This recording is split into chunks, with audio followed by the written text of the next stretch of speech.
Cik Gede Klater panjenengan Mas Omek. Salam saking London Mas Omek nggih. Salam balik saking Mas Tejo nggih. Nggih diaturake sedaya perantauan grup perantau Mas Omek saking Mas Tejo.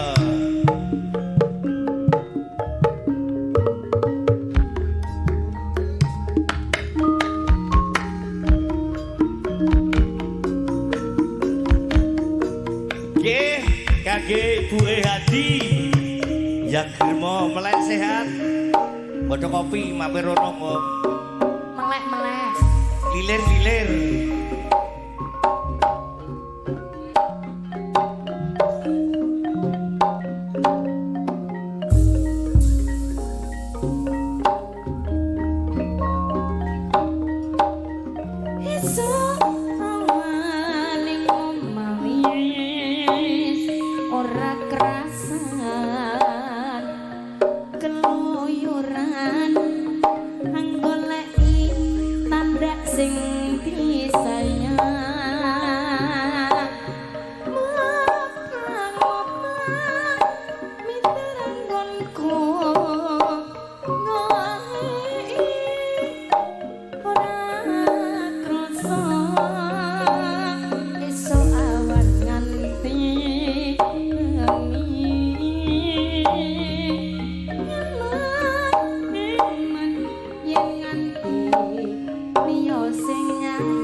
kuning agawe pikirku pusing celeret ireng tak sawang tak bah manise bapoy nipo bunga cik yen kelakon nyading slirane mampira ngobrik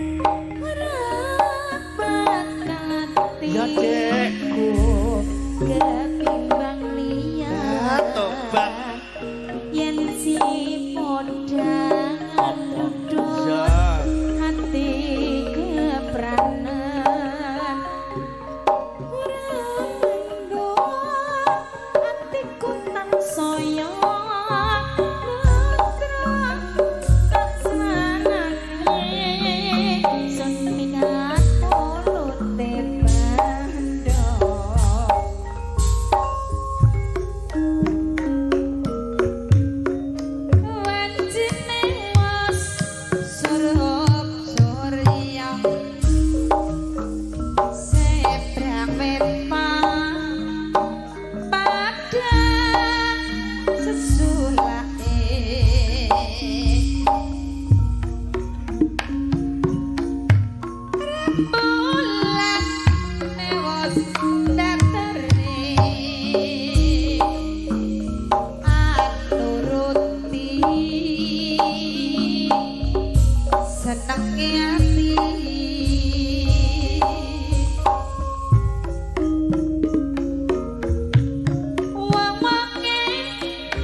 grema-grema nanging bisa gawe pajak ngepikir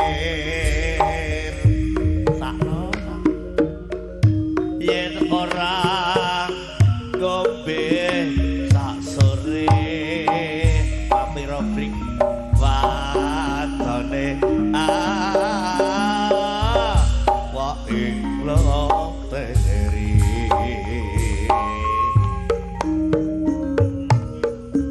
kopi sekan misuwur ya dek tobat rasa enak dah no diyek-yek moga